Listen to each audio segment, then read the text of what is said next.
समझते हैं कि वॉरेन बफेट को मनी मैग्नेट कहा जाता है, और ऐसा इसलिए है क्योंकि वो पैसे को अपनी तरफ अट्रैक्ट करने का हुनर जानते हैं। वॉरेन बफेट की तरह हम सभी लोग मनी मैग्नेट बनना चाहते हैं, लेकिन हम में से ही अधिकतर लोग इस काम में फेल हो जाते हैं। तो इसीलिए आज की वीडियो में मैं आपके लिए लाया हूँ वॉरेन बफेट के 5 rules of success. You define success personally. Well, I can certainly define happiness because that's what I am. I mean, and if that I mean, I get to do what I like to do every single day of the year, and I get to do it with people I like. I don't have to associate with anybody who causes my stomach to churn. The only thing in my job I don't like, and this only happens about every 3 or 4 years, occasionally I have to fire somebody, and I don't like. That's the only thing. Other than I tap dance to work, and I get down there, and I think I'm supposed to lie on my back and paint the ceiling, or something like Michelangelo. I mean, that's the way I feel, and it doesn't diminish. It's tremendous fun. So, if they say that success is getting what you want and happiness is wanting what you get. Well, I don't know which one applies in this case, but I do know that I wouldn't be doing anything else. I mean, I do advise you, when you go out to work, go to work for an organization that you admire, people you admire, because it'll turn you on, and you ought to be happy where you are working. And I always worry about people who say, I'm going to do this for 10 years. I really don't like it very well, and then I'll do 10 more years of this. I mean, that's a little like saving up sex for your old age. I mean, not a very good idea. So get right. You would recommend that. Get right into what you enjoy, and you'll be successful at it. You really will. I mean, you won't be able to miss. And that's. I don't regard what I do as the most important thing in the world at all, but it's right for me. I mean, I happen to be wired in a certain way that what I do works in this. If I had to do what Bill does, I mean, it lasts about 10 minutes, and that's true of a lot of things. But luckily, I kind of stumbled into the thing that I do best, and that it's worked out well. The whole long-term capital management, and I hope most of you are familiar with it, but the whole story is really fascinating, because if you take John Merriweather and Eric Rosenfeld, Larry Hillenbrand, Greg Hawkins, Victor Agani, the 2 Nobel Prize winners, Merton and Scholes, if you take the 16 of them, they probably have as high an average IQ as any 16 people working together in one business in the country, including at Microsoft or wherever you want to name. So there's an incredible amount of intellect in that room. Now you combine that with the fact that those 16 had extensive experience in the field they were operating. I mean, this was not a bunch of guys who had made their money, selling men's clothing, and then all of a sudden went into the securities business or anything. They'd had in aggregate, the 16 had probably had 350 or 400 years of experience doing exactly what they were doing. And then you throw in the third factor, that most of them had virtually all of their very substantial net worths in the business. So they had their own money up. Hundreds and hundreds of millions of dollars of their own money up, super high intellect, working in a field they knew, and essentially they went broke. And that to me is absolutely fascinating. I mean, if I ever write a book, it's going to be called Why Smart People Do Dumb Things. My partner says it should be autobiographical, but this might be an interesting illustration. And these are perfectly decent guys. I respect them, and they helped me out when I had problems with Solomon, and so they're not bad people at all. But to make money they didn't have and didn't need, they risked what they did have and did need. And that's foolish. That is just plain foolish. It doesn't make any difference what your IQ is.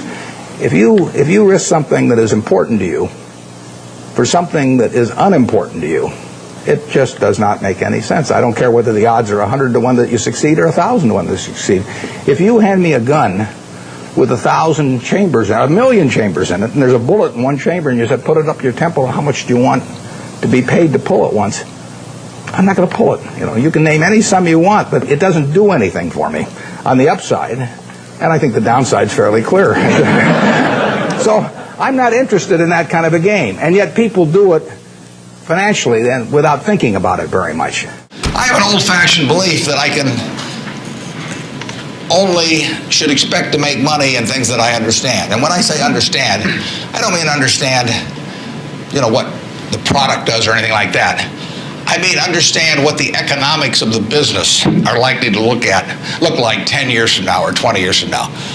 I know, in general, what the economics of, say, Wrigley chewing gum will look like 10 years from now. The internet isn't going to change the way people chew gum. It isn't going to change which gum they chew. If you own the chewing gum market in a big way, and you've got Double Mint and Spearmint and Juicy Fruit, those brands will be there 10 years from now. So I can't pinpoint exactly what the numbers are going to look like on Wrigley, but I'm not going to be way off if I try to look forward on something like that. That evaluating that company is within what I call my circle of competence. I understand what they do, I understand the economics of it, I understand the competitive aspects of the business. So figuring out the economic consequences, TV, I think there's, 20, 25 million sets a year sold in the United States. I don't think there's one of them made in the United States anymore. You'd say TV set manufacturer, what a wonderful business. Everybody, nobody had a TV in 1950, or thereabouts, 45 to 50. Everybody has multiple sets now, but nobody in the United States has made any real money making the sets. They're all out of business. The Magnavoxes, the RCAs, all of those companies. Radio was the equivalent of over 500 companies making radios in the 1920s. Again, I don't think there's a U.S. radio manufacturer at the present time. But Coca-Cola, what was it, 1884 at Jacobs Pharmacy or whatever, the fellow comes up with something, a lot of copiers over the years, but now you've got a company that is selling roughly 1.1 billion 8-ounce servings of its product, not all Coke, Sprite, and some others, daily throughout the world 117 years later. So understanding the economic characteristics of a business is different than predicting the fact that an industry is going to do wonderfully. And so when I look at the internet businesses, or I look at tech businesses, I say this is a marvelous thing, and I love to play around on the computer, and I order my books from Amazon and all kinds of things, but I don't know who's going to win. And unless I know who's going to win, I'm not interested in investing. I'll just play around on the computer. And defining your circle of competence is the most important aspect of investing. It's not how large your circle is. You don't have to be an expert on everything. But knowing where the perimeter of that circle of what you know and what you don't know is, and staying inside of it, is all important. Tom Watson Sr., who started IBM, said in his book, he said, I'm no genius, he said, but I'm smart in spots, and I stay around those spots. And that is the key. So if I understand a few things, and I stick in that arena, I'll do okay. And if I don't understand something, but I get all excited about it because my neighbors are talking about it, and the stocks are going up and everything, I start fooling around someplace else, eventually I'll get creamed, and I should. Avoid credit cards. Just forget about them. We're in various businesses that issue credit cards. The American public loves credit cards. But if you start revolving debt on credit cards, you're going to be paying 18 or 20%. And you can't make progress in your financial life going around borrowing money at 18 or 20%. You can make a lot of money by lending it out at 18 or 20% over time. If you can find anybody that's good that will borrow from you. But you don't want to be on the side of the equation that's always behind in life. I was lucky. I'd saved about $10,000 by the time I got out of school. That $10,000 was really worth millions I might have earned later on, because after you get a family and everything, the expenses roll in. But those were my tools to work with, but it was only because I was ahead of the game. If you're behind the game by $10,000 at some point and paying 18 or 20% interest on it, you will never, you'll never get out of it. So the trick, I've got a partner that says, all I want to know is where I'm going to die, so I'll never go there, And that's true in financial matters as well. You want to figure out where you don't want to be ahead of time and avoid that. And I get about a dozen letters a day from people who are having terrible problems. And there are two reasons why they have terrible problems. One is a number of them have had health problems of some sort. I mean, they have really been hit by or somebody in their family has been hit by some kind of catastrophic illness. And that is it's a terrible thing to happen to any family. and they get in, they run up bills they can't pay, and really only society can solve that one in terms of protecting people against that. That's just plain bad luck. But the other one is from people who run up credit card debt, and they're facing bankruptcy, or they've been through bankruptcy once before, and they owe a whole bunch of money, and they can't even pay the interest, let alone pay any principal. And half of my letters come from people like that, and that problem is avoidable. Catastrophic illness is not, but credit card debt is something you bring on yourself, and it's way better, it's way easier to stay out of trouble than to get out of trouble financially.